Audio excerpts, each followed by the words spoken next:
I can tell you that just in the last few minutes in the Shoreham trial, this is the report, the trial into the manslaughter case of Andrew Hill. He was the pilot who was flying the Hawker Hunter jet in 2015 when it crashed on the A27, killing 11 men. His manslaughter trial has been continuing for the last 8 weeks. The verdicts have just come in and he has been found not guilty on all 11 counts of manslaughter by gross negligence. Not guilty on all counts of manslaughter by gross negligence. There were 11 men who were killed that day. They were Maurice Abrahams, they were Dylan Archer, Anthony Brightwell, Matthew Grimstone, Matthew Jones, James Mallinson, Daniele Polito, Mark Reeves, Jacob Schilt, Richard Smith and Mark Trussler. And in the last few minutes, the pilot of the Hawker Hunter jet, which crashed onto the A27 on the 22nd of August 2015, has been found not guilty. The jury started their deliberations after 8 weeks of evidence on Wednesday afternoon. They deliberated all day yesterday. They came back in about 10:15 this morning, and as you can see, within half an hour, they've come back with their verdict. From inside court, when those verdicts, the not guilty verdicts, were announced, some of the families who have been here throughout this 8-week trial started weeping. Others, I'm told by my reporter inside court, looked resigned when the verdict was read out in court. What does this mean? Well, it means for Andrew Hill. He is the 54-year-old pilot, a very experienced pilot, we heard. He had spent years with the RAF. He was an instructor with the RAF. He then joined Virgin Atlantic first and then British Airways and spent the best part of 20 years as a captain with British Airways. At the same time, he was a very experienced display pilot, taking part in air shows across the country. And it was in that air show on the 22nd of August in Shoreham in 2015 that he was completing a loop manoeuvre. And we heard in court that he flew too slowly and he was too low at the top of the loop, and when it came down he wasn't able to complete the loop and instead crashed onto the A27, killing 11 men in the process. So for him today, it was miraculous that he survived that crash which killed so many other people and injured many, many more. It was a miracle that he survived. And then his defence barrister said in court that he then wakes every single day, wakes up thinking about what happened on that day and what happened to the people who were killed. With all the background, here's my colleague Tom Simons. It was the worst airshow crash since the 1950s. The jury heard weeks of technical evidence about flying before clearing Andrew Hill. The 11 men who died were all on the busy A27. Some had come to watch the flying, others were just passing by. They included a veteran chauffeur, friends out cycling, workmates heading home. Daniele Polito died not knowing that he would become a father for a second time. He has 2 little boys that he will never see grow up, and they will never have that daddy. And it's just so cruel. There's something that could have been avoided, which seems quite obvious that it could have been avoided, has just caused so much destruction to so many people. Jacob Schilt and his friend Matthew Grimstone had been on their way to play for their football team, Worthing United. Jacob's parents were heading to the game too when there was a call from a teammate. He said there's been a terrible accident, planes come down on cars on the A27, and we think that Jacob and Matt might be in it. From the beginning he thought, this is absurd, my son's being killed by a jet fighter at a display is just absurd. Andrew Hill, ex-RAF, a British Airways captain, admitted from the start his flying was poor. This is the home of the British Aerobatic Academy. In the backseat, instructor Adrian Willis. He teaches pilots from all over the world the precision needed for this kind of flying.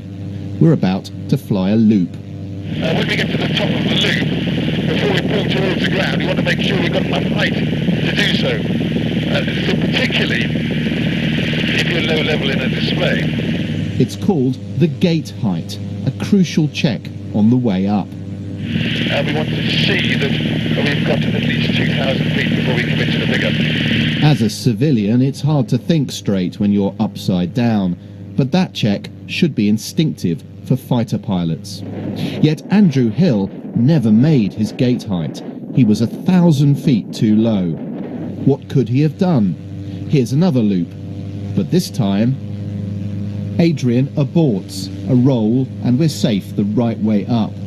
For some reason, Andrew Hill didn't use this escape manoeuvre. He was found injured in this field with no memory of the crash. He said he must have been physically affected by something. G-force, the extra force on the body in tight turns. Adrian asks me to recite a nursery rhyme while pushing us through 6G. That's 6 times the Earth's gravitational pull. Humpty Dumpty had a great fall. Humpty Dumpty. All the king forces, all the king command, couldn't put all things together again. I'm briefly unconscious because the blood and oxygen have been pulled from my head. Now, Andy Hill was used to G-force, but medical experts told the jury it still might have been a significant factor.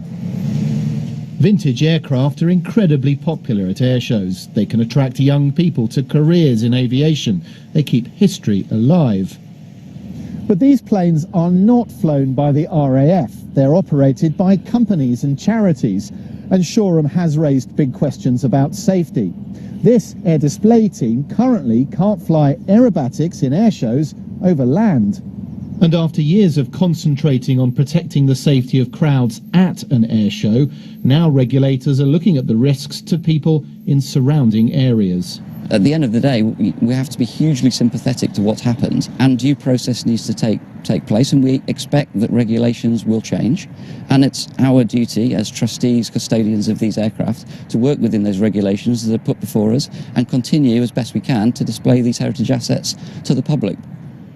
And the families bereaved by this tragedy plan to keep the pressure on. They'll play a major part in the forthcoming inquests into the 11 deaths. Tom Simons, BBC News. Yes, indeed. Well, enormous relief for the pilot, Andrew Hill, acquitted, found not guilty of manslaughter by gross negligence. But we know from inside court, huge upset for the families, who, of course, nothing would have brought their family members back. And it's just worth remembering that day, that their family members were killed so suddenly and so violently, and worth remembering them. Victim, Maurice Abrahams. He was 76 years old. He was a wedding chauffeur on his way to pick up a bride in his Daimler. He was killed while he was driving along the M27. He was a former police officer, an ex-member of the Grenadier Guards, and he leaves behind a wife and 2 children. Dylan Archer, he was 42 years old and he was from Brighton. He was a father of 2, the director of an IT company. He was killed while cycling on a cycle path, so nothing to do with the air show. Anthony Tony Brightwell, 53 years old, also from Hove, also a cyclist. He was an aircraft enthusiast. He'd learned to fly at Shoreham Airfield. He'd been riding his bike and he'd stopped to watch the Vulcan bomber, which was due to give one of its last flights. He left behind a fiancée, Lara, and daughter, Gemma. Matt Grimstone, he was 23 years old and he was from Brighton. He was a footballer with Worthing United and he was a groundsman at Brighton and Hove Albion. He was in a car with Jacob Schilt when the car was hit. Both had been due to play in a game at 3 o'clock against Lockwood Football Club. His family said he was the kindest person you could ever meet. Then there was Matthew Jones. He was 24 years old and he was from Littlehampton. He worked as a personal trainer and he was driving to the beach with another victim when they were hit. James Graham Mallinson. He was 72 years old from Lewis. He was a retired engineer and an aircraft enthusiast. Again, he'd gone to photograph one of the last Vulcan flights. He was said to be kind and generous and was a lifetime member of the Bluebell Railway in East Sussex. Then there was Daniele Polito. He was the youngest victim. He was aged 23. He was travelling in a car with Matt Jones. Both of them had been let out of work early that day to enjoy the sunshine. They were never supposed to be there. It took hours before his family realised he might have even been involved. He leaves behind 2 sons, including one who was born 9 months to the day after his father died. 53-year-old Mark Reeves was from Seaford near Eastbourne. He was a computer design technician and a grandfather. He'd ridden his bike close to the air show and he stopped to take some photographs. His family said, combining his 2 favourite hobbies, riding his Honda bike and photographing the air show. Jacob Schilt, we heard about. He was 23 years old from Brighton. Again, a Worthing United footballer travelling in a car with his fellow teammate. Richard Smith, 26 years old from Hove. He was cycling with Dylan Archer at the time of the crash. They were just waiting to cross the road. He was heading to South Downs to meet a friend. And finally, Mark Trussler, 54 years old from Worthing. He was a father of 6, a window cleaner and a builder. He'd stopped on his motorbike to watch the air show and see the Vulcan bomber. While in Shoreham, he texted his fiancée to get the children ready because he wanted to take them out to lunch when he got home. Of course, he never got home. None of those 11 victims got home. It sounds too trivial to say it, but it's absolutely true. They were simply in the wrong place at the wrong time. When a jet, a 10-ton jet filled with aviation fuel, came out of the sky, none of them had any option, any chance to get out of the path. It was travelling so quickly. Most of them died instantaneously. In the next half hour, we may hear from the families, we'll certainly hear from the police, and we are expecting to hear from the 54-year-old pilot, Andrew Hill, who's due to give a statement outside the court here at the Old Bailey.